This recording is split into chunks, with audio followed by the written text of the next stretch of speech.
Ay, Robert, pasagot naman ito, oh.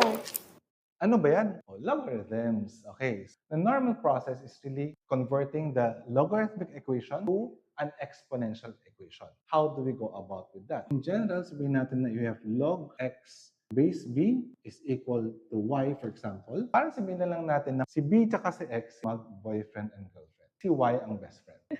Nagkaroon ng LQ. Therefore, sino nagko-console kay B? Eh di si best friend. So, ano mangyayari? Ngayon, sino na partner na ni B? Si Y. Si Y na. So, B raised to the Y na. Base of the logarithm, base of the exponent. Sino na ngayon ang nahiwalay? X. Si X. Kaya nga tawag natin sa kanya ay X. X. So, that's how we go about from logarithmic to exponential. So, let's go to the example here. Ang base natin dito, si 3.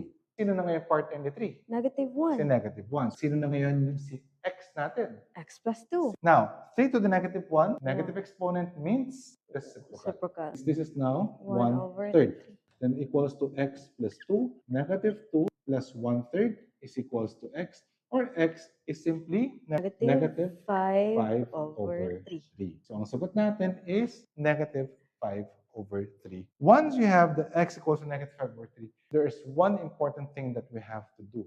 For logarithm kasi, the argument should always be positive.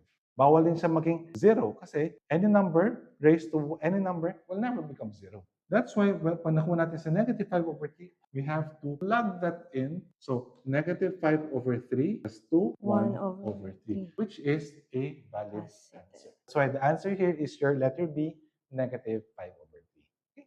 Yes, kakayanin ko na yung